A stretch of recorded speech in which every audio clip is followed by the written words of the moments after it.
pada pagi hari ini Bapak akan menjelaskan mengenai tokoh Buddhis dalam kesetaraan gender. Namun, tokoh Buddhis dalam kesetaraan gender ini ada beberapa. Yang pertama ada Prajapati Gotami, ada Ratu Kema, ada Upalawana, dan Kartini. Namun, pada kesempatan pagi hari ini, Bapak akan menjelaskan mengenai Prajapati Gotami. Siapakah beliau?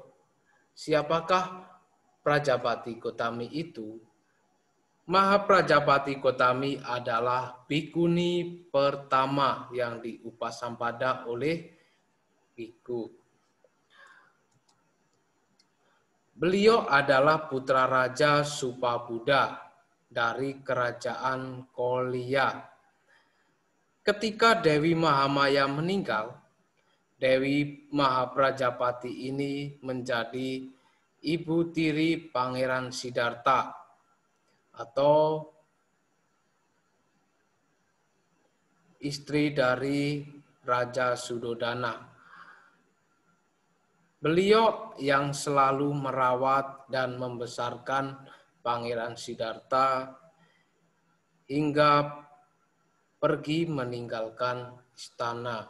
Bahkan sampai Raja Suddhodana meninggal, Dewi Mahaprajapati Gotami ini selalu setia menemani di kerajaan.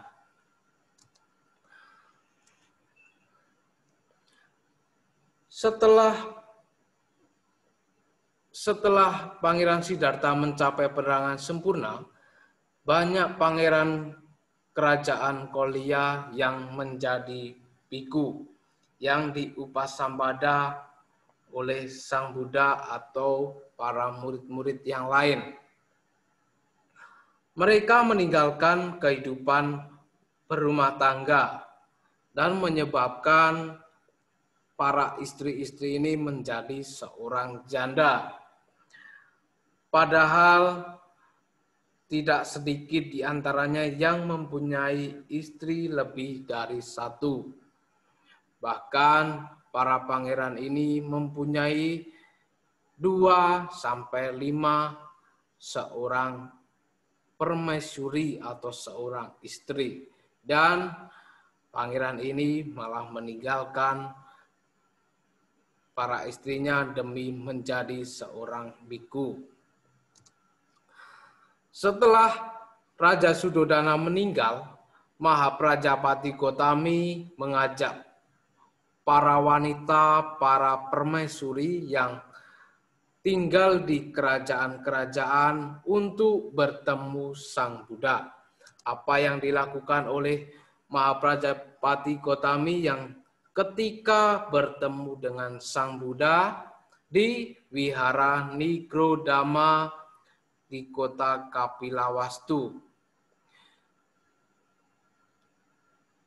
Karena tak ingin mencari suami baru, mereka berpikir wanita-wanita bijak yang setia terhadap suaminya, walaupun suaminya sudah menjadi seorang bhikkhu. Permohonan atau ketika Mahaprajapati Gotami ini memohon kepada Sang Buddha untuk menjadi seorang bhikkhuni atau pabajita.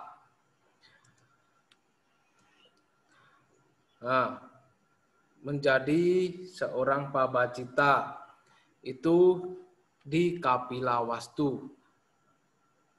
Namun permohonan dari Mahaprajapati Gotami ini ditolak oleh Sang Buddha karena belum ada peraturan yang dipikiran oleh Sang Buddha. Sebanyak 3 kali Mahaprajapati Gotami mengulang permohonannya. Namun Buddha tetap menolak dengan jawaban yang sama. Setelah itu,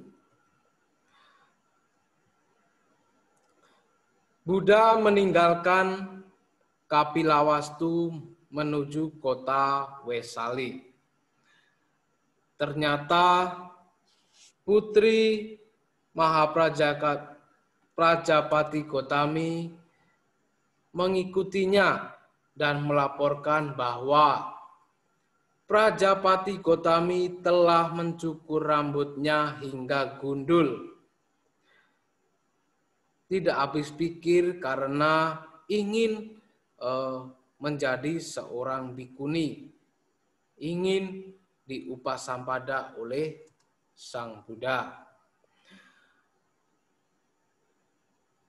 Demi melihat dan mendengar perkataan dari Putri Prajapati Gotami, Biku Ananda menghampiri dan bertanya kepada Buddha mengenai hal apa yang dilakukan, hal apa yang terjadi ketika bertemu Mahaprajapati Gotami di Kapilawastu.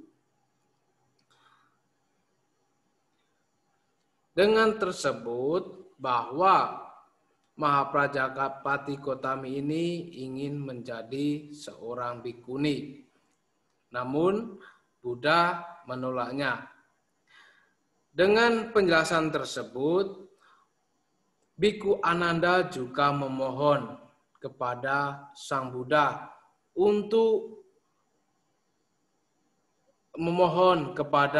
Buddha bahwa Mahaprajapati Gotami ini bisa dijadikan seorang bikuni. Dengan memohon sebanyak 3 kali, Sang Buddha tetap menolak dan jawaban yang sama.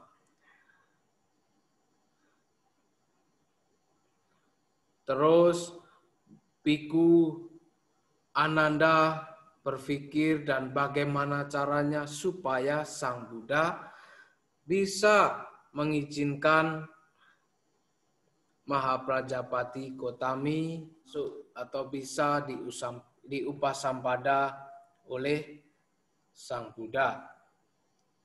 Dengan demikian, Buddha menjelaskan kepada Ananda bila Mahaprajapati Gotami bersedia menerima 8 Garudama, maka ia telah diupasampada sebagai Pabajita. Apa saja 8 tersebut? Yang pertama, bikuni walau telah diupasampada selama 100 tahun harus bangun hormat kepada biku yang baru. Walaupun biku baru berumur 1 hari, 2 hari harus tetap dihormati. Yang kedua, bikuni tidak boleh berpuasa di suatu tempat yang tidak ada bikunya. 3. Bikuni harus menanyakan dari uposata dan mendengarkan ajaran Dhamma dari biku setiap tengah bulan. Yang keempat, bikuni setelah melaksanakan wasa harus melakukan pawarana dalam sangha biku dan sangha bikuni. Yang kelima, bikuni yang melakukan pelanggaran berat harus melakukan pembersihan diri pada sangha biku dan sangha bikuni, harus jujur. Yang 6, bikuni harus diupasampada dalam sangha biku dan sangha bikuni. Yang ketujuh, bikuni tidak boleh berkata kasar kepada biku, walaupun biku hanya baru berumur 1 hari. Yang kedelapan, bikuni tidak boleh mengajar biku, karena kedudukan biku itu lebih tinggi dibandingkan seorang bikuni. Itu 8 Garudama yang dikatakan oleh Sang Buddha untuk atau kepada Mahaprajapati Gotami. Setelah mendengar tersebut, Bhikkhu Ananda pergi menemui Mahaprajapati Gotami untuk mengajukan syarat-syarat upasambada. Ternyata Mahaprajapati Gotami menerima 8 syarat tersebut. Dengan demikian, Bhikkhu Ananda juga pergi lagi menemui Sang Buddha dan mengatakan bahwa Mahaprajapati Gotami telah upasambada karena telah menerima 8 Garudama. Setelah itu, Buddha menanggapinya, jika wanita meninggalkan kehidupan berumah tangga untuk usampada sebagai bhikkhuni, Dhamma akan berlangsung lama di dunia ini. Tapi kini wanita telah upasambada sebagai bhikkhuni, maka sasana tak akan bertahan lama di dunia ini. Ibarat sesuatu keluarga yang mempunyai banyak anggota perempuan, sedikit laki-laki. Amat sulit untuk mempertahankan diri dari serangan perampok ganas. Itu yang dikatakan oleh Sang Buddha kepada Bhikkhu Ananda. Setelah itu, Sang Buddha memerintahkan kepada para bhikkhu untuk mengupasambada para wanita yang ikut atau yang ingin menjadi seorang bhikkhuni. Setelah melaksanakan upasambada, para wanita pengikutnya Mahaprajapati Gotami atas perintah Buddha dan pergi. Dengan adanya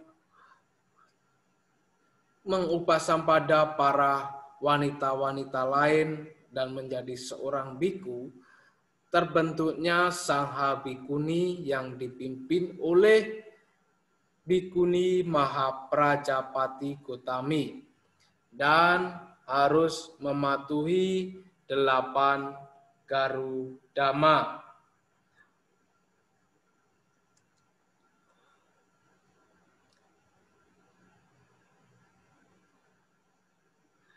Bila terjadi upasambada dengan cara lain, itu berarti telah melanggar ketentuan yang telah Buddha tetapkan. Telah melanggar winaya, hasilnya tentu saja bukanlah menjadi bhikkhuni. Sebagai bhikkhuni seperti yang diterangkan dalam Tipitaka bagian Winaya Pitaka Culawaga. Itu mengenai Mahaprajapati Gotami, pejuang Sangha Bhikkhuni. Demikian yang dapat saya sampaikan. Selamat pagi, Namo Buddhaya.